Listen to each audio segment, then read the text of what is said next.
Get your free copy of the complete tutorial at www.teachucomp.com/free. Assuming you have all the relevant information about a loan, you can enter the loan into the Loan Manager to set up a payment schedule. Using the Loan Manager lets you manage all the loans you need to pay from a single screen. To add a loan to the Loan Manager, select Banking, Loan Manager from the menu bar to open the Loan Manager window. Click the Add a Loan button to open the Add a Loan window and select the name of the liability account you want to add from the Account Name drop-down. The balance of the account appears as the current balance. Use the Lender drop-down to select the name of the bank who lent you the money. Enter the origination date of the loan, which is the date used to calculate the loan maturity date and the number of remaining payments. Enter the original amount of the loan into the Original Amount field. In the Terms section, enter the terms of the loan by typing a number and selecting the time increments from the drop-down. Then click the Next button to continue. On the next screen, enter the due date of the next payment within the field provided.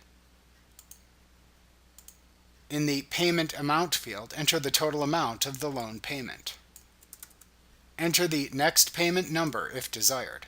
From the Payment Period drop-down, select the type of payments you make. If the loan has an escrow payment, select the Yes option button for that question and then enter the escrow amount and the asset account used to track escrow payments.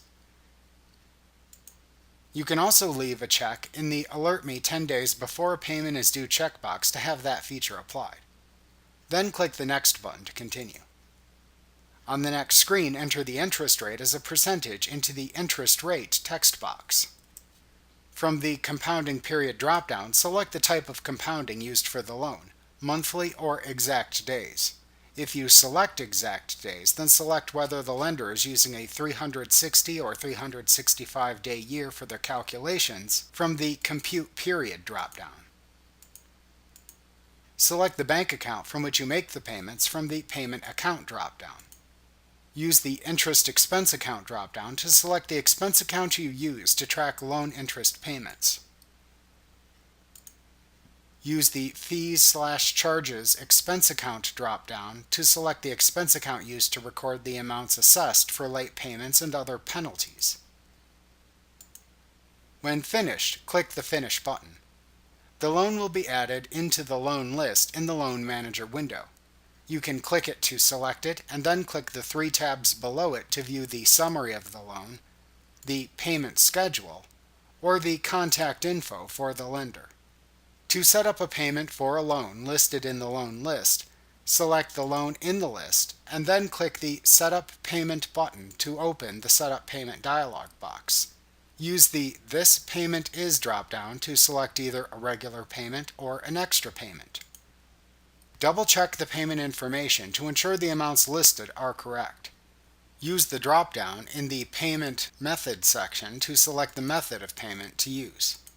Click the OK button to view the loan payment as either a check to pay now or bill you can pay later, depending on the choice made from the drop-down in the Payment Method section. To edit a loan, select the loan name in the Loan List section of the Loan Manager window, and then click the Edit Loan Details button to open the same wizard you used to initially create the loan. Change any loan information within the wizard as needed. To delete a loan from the Loan Manager, select the name of the loan within the loan list and then click the Remove Loan button. Then click the Yes button in the confirmation dialog box to remove the selected loan. In the Loan Manager window, you can also click the What If Scenarios button to launch the What If Scenarios dialog box. Use the drop-down at the top of the dialog box to answer hypothetical questions about your selected loans, like, what if I change my interest rate? You can select a question you want to investigate further and enter any requested information in the area below. This can be a useful tool for comparing loans to ensure you aren't paying too much for the money that you have borrowed. Like what you see? Pick up your free copy of the complete tutorial at www.teachucomp.com forward slash free.